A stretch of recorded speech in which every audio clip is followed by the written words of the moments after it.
Ehurreji hebereye bembere Wilberforce Ongoma himsubwe ori umhwezi wa RDC abwa Rukungiri district kandi babasize kubyara nebikondo koreka abatura abo bashemerire kukoma babana bahinga Ongoma Wilberforce himsubwe nagira ngo no bujunaniza bwa buri munya Uganda kureba ngo yarinde byo buhangwa nikibane kimanyi sangu emitwe Ntungwa erukutureta mwe katwara abantu bitu nebe inekinaga cyo kugira ngo nito tukitahirire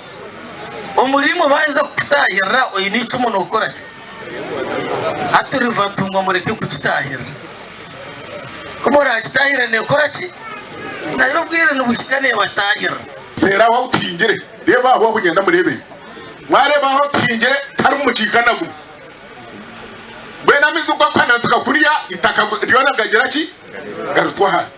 nebitingire gagera ki garutwara Ongoma nayongera agira ngo babasize kugaruraho hectare z'u kwingana 50 ez'abatura babire batahirira hectare 50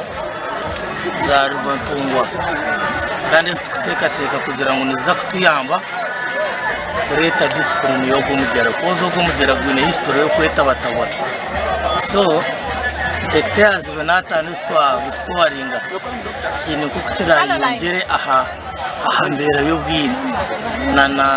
n'Omugyera konkana guza kuterera paraki kuryita ukita n'Omugyera Omugyera shitweke cyo kirukuraba wawe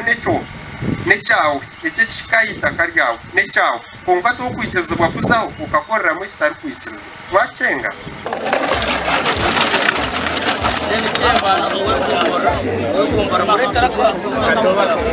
bamwe abatura ku rw'umucange kinabo bine bagambira hanshongeji kandi bashabana government kubahereza izindi project itaka nibyo twirinturi bisa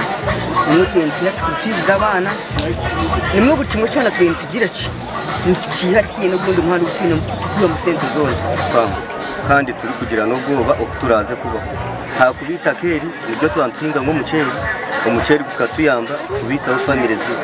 nge nukubari twara hatobwe tuyino kushasha kwango bikwebuza ntuza kubaho tuta kunibyo libene tuyamba ayitwa kwafegwa munonga bwo kuba umwanya gweno gubegwe hingo mu muceri muri mu kabuto gwagamba gwena gwa kuba umuceri gurera hamisi kanarona gwenu kwafegwa munonga uka batumanyisa mu eshayona basa kupasete watu yandi batweke muzi bere muzezo tuzirisizeho Omugyera gwa Ntungwa nugo kubaganisa district ya Rukungiri na Kanungu aba district yetu Gasha kwa Ronald Kabanza wa Sky Television agenshonga omuru Rukungiri.